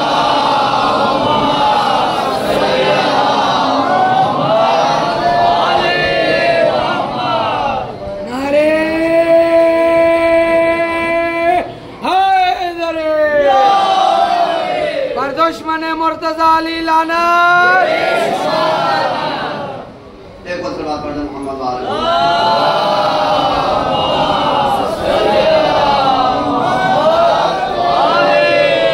جہاں جائیے وہاں 2 گروہ ہیں, ملیں گے آپ کو ہر جگہ, ہر مسجد میں 2 گروہ ملتے ہیں. یہ 2 گروہ بنائے کسی نے؟ خود سے بن گئے؟ نہیں میرے عزیزوں, میرے عزیزوں یہ 2 گروہ خود نہیں بنے, کسی نے بنائے ہیں. اگر یہ اللہ نے بنائے ہیں تو حق پہ ہیں, نہیں بول دیا آپ نے. تو یہ فتنہ جو پھیلایا امت کے درمیان میں کہ ہر جگہ کے اوپر, اچھا ان کے دفاع کون کرتا ہے؟ پارٹیاں بن جاتی ہیں اور باطل کے ساتھ کتنے کھڑے ہو جاتے ہیں بغیر تصدیق کے.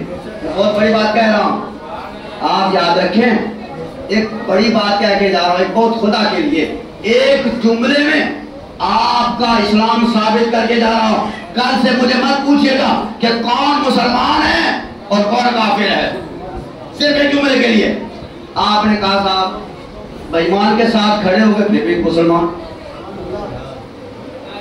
غیبت کرنے کے ساتھ والے کے ساتھ کھڑے ہو گئے پھر بھی پکے مومن, داڑھی کے اوپر ہاتھ پھیرا, وضو کیا, سب پاک ہو گیا, بڑے پکے ہو گئے. غیبت 2 نمبریوں کے ساتھ سب کے ساتھ کھڑے ہو گئے, اس لیے کہ پارٹی بنانا ہے. میں بات کہہ رہا ہوں, اسلام نے کیا کہا کہ ہم تمہیں صرف کہاں دیکھنا چاہتے ہیں؟ حق کے ساتھ. حق چاہے کثرت میں ہو یا قلت میں ہو, ہم تمہیں حق کے ساتھ دیکھنا چاہتے ہیں. تو کل سے مت پوچھئے گا کہ مسلمان کون ہے, کل سے پیمانہ بتا کے جا رہا ہوں. پیغمبر نے ایک میدان میں جنگ کے عالم میں جب پیغمبر کو سب چھوڑ کے چلے گئے, پیغمبر کو جنگ میں جب سب چھوڑ کے چلے گئے, علی کھڑے رہے تو پیغمبر نے یہ پوچھا کہ یا علی تم کیوں نہ چلے گئے؟ تو علی نے یہ تو نہیں کہا آپ میرے سسر جی تھے, میرے بڑے بھائی جان تھے, آپ کو کیسے تنہا چھوڑ دیتا, آپ کے بڑے احسان تھے, آپ نے مجھے پالا. نہیں, رشتوں کی بنیاد کے اوپر مدد کرنا اور ہے, حق سمجھ کے مدد کرنا اور ہے. کل سے رشتوں کی بنیاد کے اوپر مدد مت کیا کرو. یہ میرے تایا ہیں تو یہ میرے چچا ہے تو یہ میرے ماموں ہیں تو یہ میرے نانا ہیں تو یہ فلاں ہیں. خدا کی قسم ہر وہ رشتہ باطل ہے جو دین کو پامال کر دے.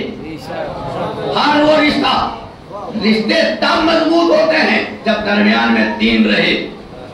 اب علی نے کوئی دلیل دی, آپ سے پوچھ رہا ہوں, علی نے کہا آپ میرے سسر جی ہیں, سسر جی کو کیسے چھوڑ کے چلا جاتا, آپ نے مجھے بچپن سے پالا, میں آپ کو کیسے چھوڑ کے. علی نے کہا نہیں, پیغمبر نے پوچھا، اللہ کے نبی نے پوچھا، علی تم نے مجھے چھوڑ کے دور کیا؟ کیا ایک جملے میں کہا، کیا حق کو چھوڑ کے کفر اختیار کر لیتا؟ بات نہیں سمجھا؟ یعنی ایک لمحے کے لیے بھی اگر انسان حق کو چھوڑتا ہے وہ کافر ہو جاتا ہے۔ قرآن نے خود کہا ہے اگر تم نے حق کو چھوڑ دیا کیا میں کافر ہو جاتا؟ یہ جملہ علی کا ہے۔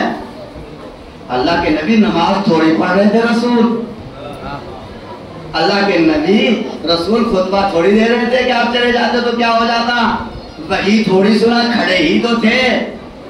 نہیں کہا یہ خطبہ دیں یا نہ دیں، معیار حق رسالت ہے، لہذا ایک لمحے کے لیے بھی میں رسول کو نہیں چھوڑتا۔ رشتوں کی بنیاد کے اوپر اگر کوئی انسان کسی کو غلط تعاون کرتا ہے تو وہ اپنے دین کو کھو دیتا ہے، دین رخصت ہو جاتا ہے، دین چلا جاتا ہے اس کا۔ لیکن کل سے میں ایک بات کہہ رہا ہوں، کل سے یہاں نہیں کروں، ہمارے ہاں بے وجہ میرے کام میں آگے کسی نے کچھ کہہ دیا، اب بغیر تصدیق کے نہان نوا، اب پہلے تو ہم شجرہ پڑھ لیتے ہیں پورا شجرہ اول سے لے کے آخر تک، ارے وہ ان کی آپ نہیں جانتے، آپ نے بہت اچھا کیا جو مجھے بتا دیا، میں باخبر تو تھا، کچھ تو میں بھی جانتا تھا، کچھ آپ نے جو ہے مرچیں لا دی، کچھ تو میں نے مرچیں کھا رکھی تھی، کچھ آپ نے علاوہ کر دیا، کچھ اوپر سے آپ نے لال کی مرچیں کشمیر کی ڈال دی، لال مرچوں نے اب جو کام کیا۔ تو جو یہ میرے مجمع سن رہا ہے اس بات کو سمجھیں، اس بات کو پہچانے، یہ مجلسیں جو ہے اسی بات کے لیے پڑھ رہا ہوں تاکہ ہر انسان اپنے مقام کو پہچان لے، کون کہاں کھڑا ہے، بھاگنے والوں کے ساتھ کھڑا ہے یا میدان جنگ کے بعد رسالت کے ساتھ کھڑا ہے۔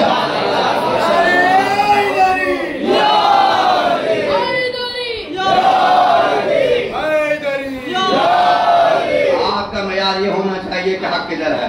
بس اگر کوئی عالم دین بھی رہے، عالم دین بھی رہے، اگر وہ ایک لمحے کے لیے بھی باطل کو سہارا دیتا ہے تو یہ باطل کو سہارا نہیں دے رہا ہے، اپنے ایمان کا سودا کر رہا ہے۔ اس لیے خدا را میں آپ کے ساتھ یہ میری جتنی گفتگو ہے، اس لیے میرا موضوع جو ہے وہ یہی ہے نا، کل بھی میں نے گزارش کیا، اب یہاں پہ ایک جملہ کہہ کر کے بات کو تمام کر دوں۔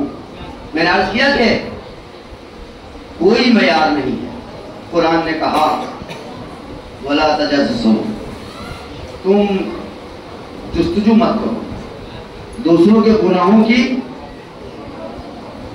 جستجو مت کرو، ڈھونڈو مت۔ یہ جملے بالکل آخری ہیں اور چونکہ مجھے تقریر مکمل کرنا ہے، مجھے 5 منٹ کی اور ٹائم دے۔ ایک صلوات پڑھ دیں محمد و آل محمد۔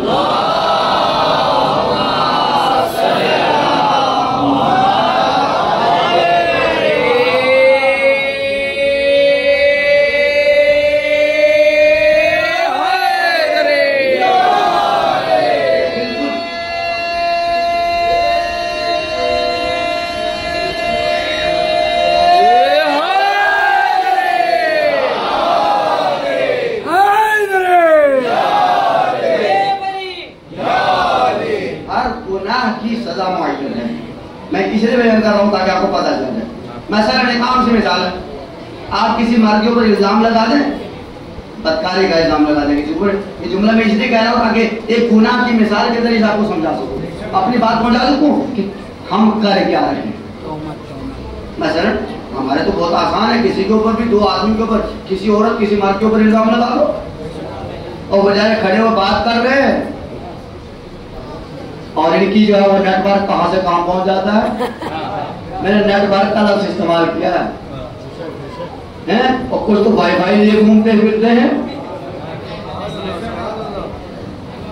ہے نا، اور نیٹ ورک کہاں سے کہاں پہنچ جاتا ہے، اور وہ بات کہاں کی کر رہے ہیں، ہو سکتا ہے وہ دونوں اچھے پر بات کر رہے ہو، مطلب صاحب ان کا نیٹ ورک فوراً وہاں کی پکڑ لیتا ہے نا، ہے بھائی یہ عذاب، اب الزام لگا دیا بغیر کہے۔ یہ میں کہہ رہا ہوں اس لیے کہ میں حدود شریعت بیان کر رہا ہوں. الزام لگا دیا آپ نے، کہہ دیا. اب جائیے شریعت سے پوچھئے کہ اگر کوئی 4 گواہ نہیں ہے کسی کے پاس، کتنے گواہ؟ کتنے گواہ؟ ہر گناہ کے لیے 2 گواہ ہیں. ہر گواہ کے لیے، چور کے لیے بھی 2 گواہ ہیں. جتنے بھی گناہ ہیں، چاند کے لیے بھی 2 گواہ، اور جتنی گواہی ہیں 2 گواہ. لیکن شریعت نے زنا کے لیے 4 رکھے. بات سمجھو میں کیا کہہ رہا ہوں، بات کو پہچانو. اس لیے پروردگار عالم نے اس مسئلے کو مشکل بنا دیا تاکہ معاشرے کی عزت باقی رہے. کہا اگر کسی نے الزام لگا دیا کیا سزا؟ کہا اسے 70 کوڑے مارو. اگر کسی کے پاس گواہ نہیں ہے کتنا کوڑے مارو؟ 70 کوڑے. تو یہاں تو پڑھے نہیں، قیامت میں تو پڑھیں گے نا بھائی، قیامت میں پڑھیں گے. تو یہ بات میں نے اس لیے عرض کی کہ گناہ کو بیان کرنا یا گناہ کی جزو قرآن نے کہا کہ نہیں تمہیں حق نہیں ہے تو نہ برائی کا ساتھ دو، نہ برائی کے ساتھ کھڑے رہو، اور نہ کسی کے اوپر ظلم کرو. ظلم میں کسی کا شریک نہ بنو. اس لیے کہ اگر تم نے ظلم کے ساتھ شریک رہے تو یہ سلسلہ جاتا ہے یزید تک. نہیں بات سمجھی، نہیں پہنچی، ابھی نہیں، ابھی ایسے نہیں. جتنے ظلم ہیں ان کا مرکز ہے یزید، ہے نا؟ تو ظلم کا باپ کون ہے؟ یزید. تو جو ظلم کرے گا اس کا رشتہ کس سے جڑے گا؟ اچھا آپ نے بول دیا صلی اللہ علیہ وسلم.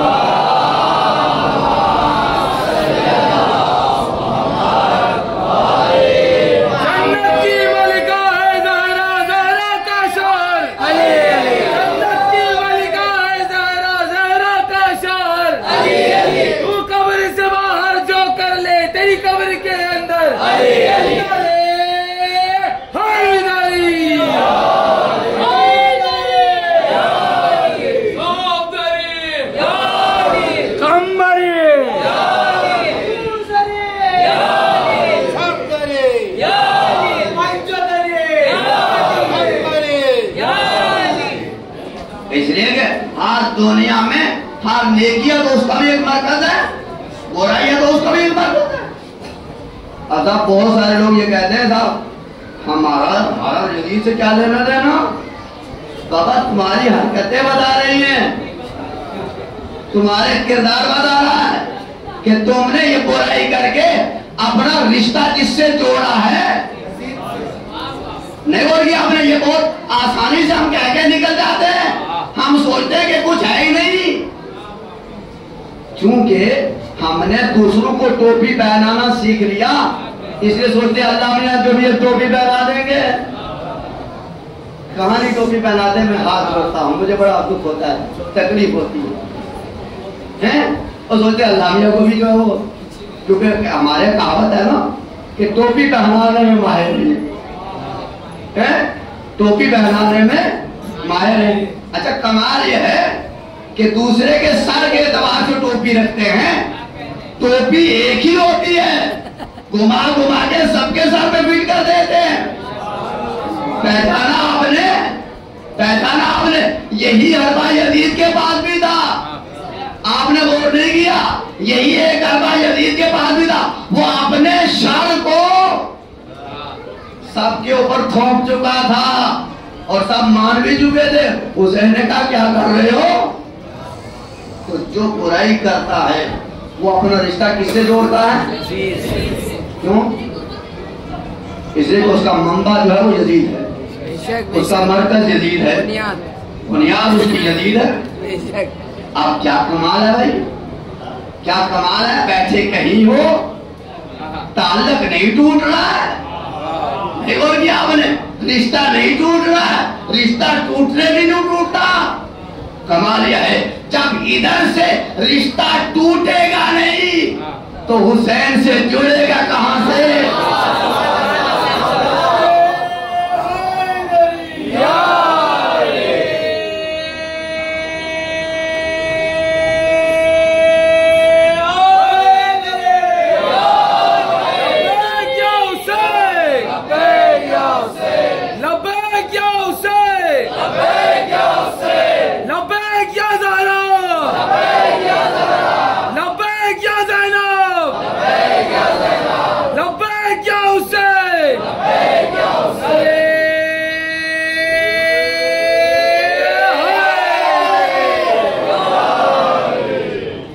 ادھر سے رشتہ ٹوٹتا نہیں ادھر سے جڑتا نہیں.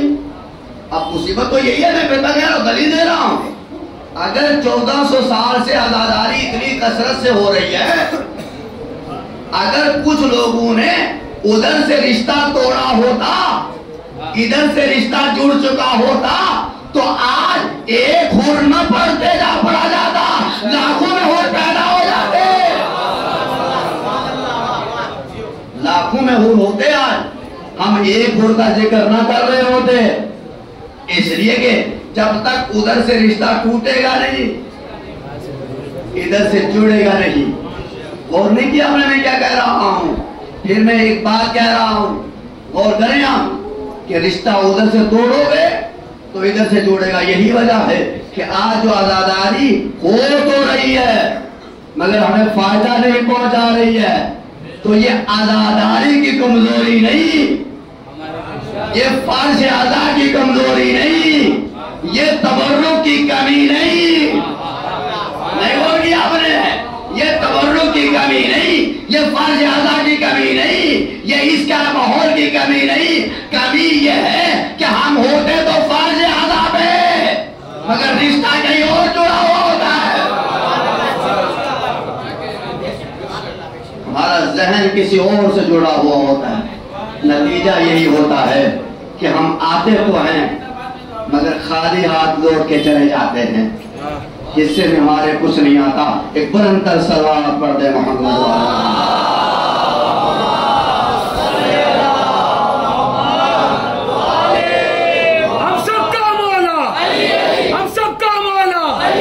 حسنین کا بابا، زہرا کا شوہر، داماد پیغمبر، تو قبر سے باہر جو کر لے تیری قبر کے اندر نعرہ حیدری،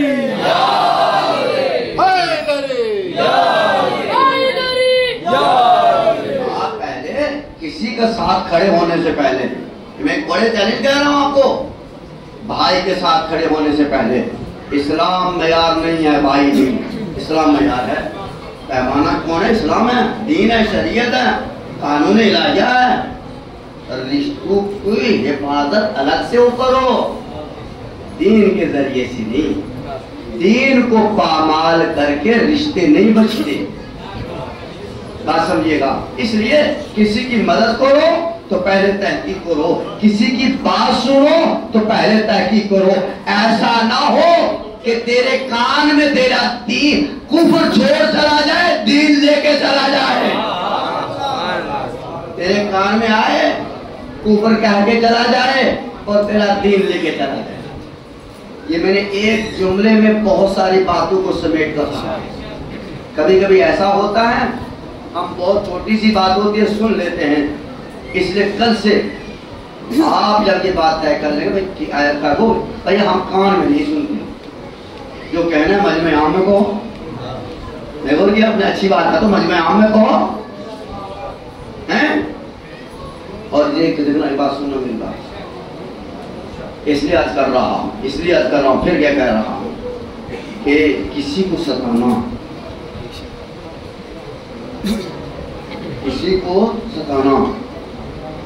اگر حتیٰ کہ وہ کرے، میں کیا کہہ رہا ہوں بغیر تحقیق کے. یہ میں کیونکہ ممبر سے اس لیے بہت گزارش کر رہا ہوں کہ ہمارے اندر جو باتیں بھر چکی ہیں اس کا علاج یہی ممبر تھا، اور ہم نے وہ دوا ممبر سے بانٹنا چھوڑ دی، ممبر سے وہ نسخے بانٹنا چھوڑ دیے. اب تو صرف ممبر سے تعویذ بٹ رہے ہیں. اب مجھے عجب تعجب ہو رہا ہے اس قوم کے اوپر بھی اور سننے والوں کے اوپر بھی. اور صرف جو ہے وہ بعض لوگ، اور یہ بات بالکل بغیر کسی جھجک کے میں کہہ رہا ہوں کہ صاحب یہ ایام اعظام ہے، وہ بھی ایام اعظام میں بھی، اور پہلی محرم کو سے لے کے 10 محرم تک یہ دعائیں پڑھو، آپ کی ساری پریشانیاں دور ہو جائیں گی.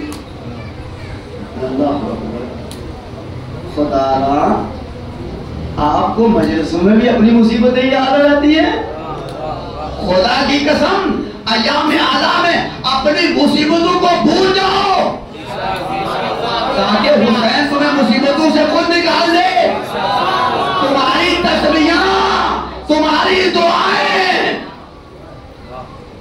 بالکل مدینے والا حشر چھوڑ دو، حسین چلا جائے تم تسبیحیں مارتے رہ جاؤ۔ اچھا میں ایک بات پوچھنا چاہ رہا ہوں، مجھے بھی تو کوئی خدا کے لیے اتنا مجمع ہے، میں ہاتھ بول رہا ہوں یار ایک ایسا نسخہ مجھے بھی لا دو کچھ روزی کی فراوانی کا، جو مولوی آپ کو تقریر میں کہنا صاحب یہ اتنی مرتبہ پڑھو تو آپ امیر ہو جائیں گے، اور میں تو 16-17 رات تو بمبئی میں ہوں میں، اور میں تو ہوا نہیں یار، مصیبت تو یہی ہے میرے لیے۔ صلاۃ پڑھ دے محمد وعلی محمد۔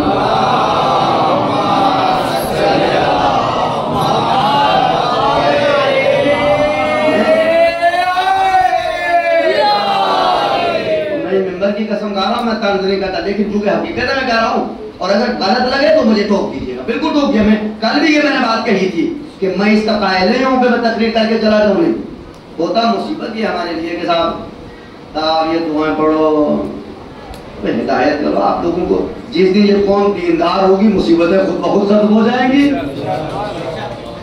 آپ قوم کو دیندار بناؤ، تسبیح پڑھنے کا صرف عادی نہ بناؤ، اس لیے کہ تسبیح پڑھنے والوں نے حسین کو چھوڑ دیا تھا، پورا مدینہ تسبیحوں نمازوں میں رہا، حسین چلے گئے۔ اچھا صاحب میں پوچھنا چاہتا ہوں کہ مولویوں سے کہ خدا را بھائی ایک نسخے پہ خود عمل کر لو، جو تم لوگ ممبر سے 10,000 آدمی بیٹھا ہے ممبر کے نیچے، اور 10,000 آدمی کو اگر کل آپ 3 بجے رات کو یہ تسبیح پڑھو، پرسوں صبح اس کا معجزہ دیکھو، تو مولوی صاحب آپ نے اگر عمل کر لیا ہوتا تو ہمارا ایک عشرہ تو فری میں ہو گیا ہوتا، اس لیے کہ روزی تو آپ تسلیح کے ذریعے لے لیتے، ہماری قوم کو ایک عشرہ فری میں مل جاتا، آپ کہتے ہیں میں رزق ادھر سے لوں گا، مگر یہی ہمیں ملتے ہیں، لوگوں کو فون کرتے ہوئے ہمارا عشرہ کروا دو، مگر سستا نہیں ہونا چاہیے، عشرے کے بھیک مانگتے ہیں، لوگوں کو تسبیح بتاتے ہیں۔ ہماری ایک بات ہے، مجھے ایک ناراض بھی ہو گئے تھے میرے سے صاحب، ہم بھی وہیں بیٹھے تھے، کہنے لگے صاحب وہ میرا بچہ بگڑا ہوا ہے، مولوی صاحب کے پاس آئے، کیا مولوی صاحب کہنے لگے وہ میرا بچہ بگڑا ہوا ہے ذرا اس کو تعویذ دے دینا۔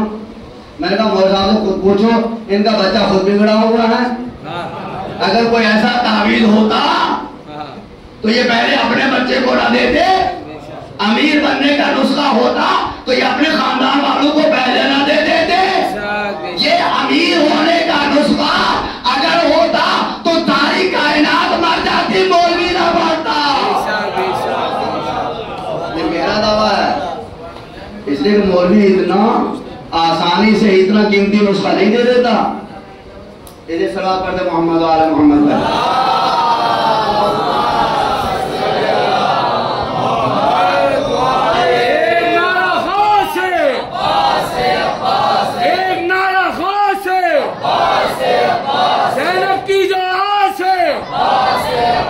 سکینہ کی جو آس ہے، اے بندہ مومن تیرا دل ہے کیوں اداس، نعرہ لگا کے دیکھ تیرے پاس ہے عباس، نعرہ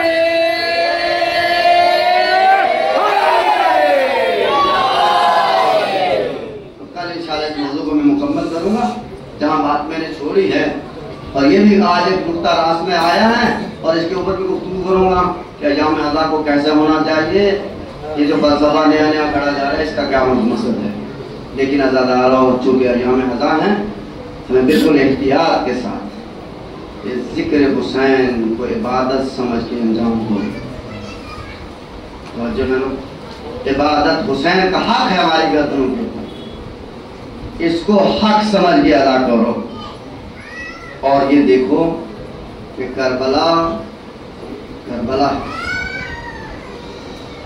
میں جو کچھ ہوا ہے اور بیویوں نے کتنے امتحان دیے، صرف بیویوں نے، شاید میں زیادہ مسائل آج نہیں پڑھ پاؤں گا اس لیے کہ وقت بہت زیادہ ہو چکا اور میں نے موضوع کو مکمل کرنا تھا، بہت معذرت کے ساتھ، کبھی کبھی مجلس میں زیادہ ٹائم ہو جاتا ہے، اور یہ بھی میں معذرت کے ساتھ چونکہ مجھے اپنے موضوع کو میں نہیں چاہتا کہ بات ادھوری رہ جائے، اور بات نہ پہنچے۔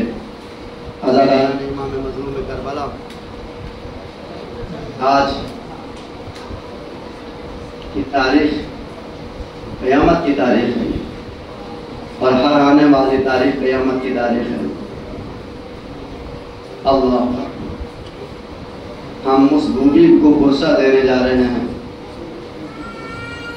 جس نے بعد کربلا کبھی سکون کی سانس نہیں لی، اور وہ بیوی ہمیشہ گریہ کرتی ہوئی نظر آئی۔ اللہ اکبر۔ جب مدینے سے چلی تھی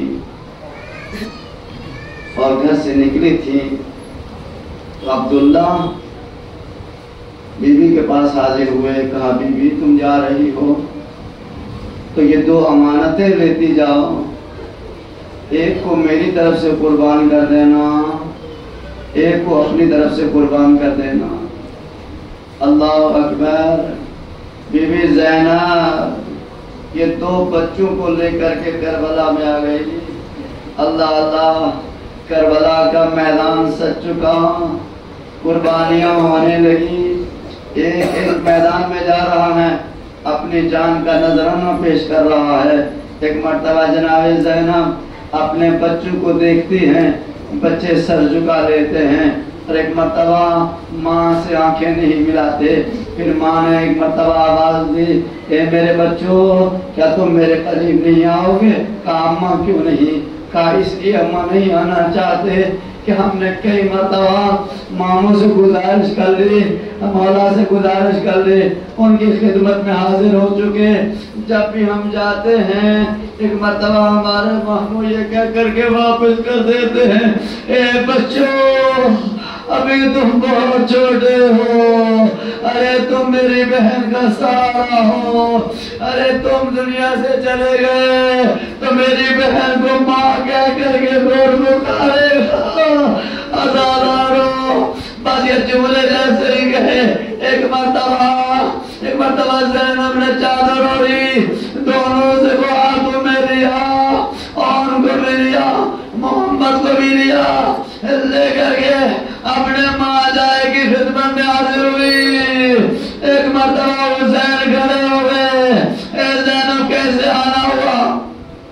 کہاں ماں جائے میرے بچے آپ کے پاس کئی مرتبہ آ چکے، میرے بچوں کو اجازت نہیں ملی، اے ماں جائے میں سفارش کرنے آئی ہوں، ارے میرے بچوں کو اجازت دے دو۔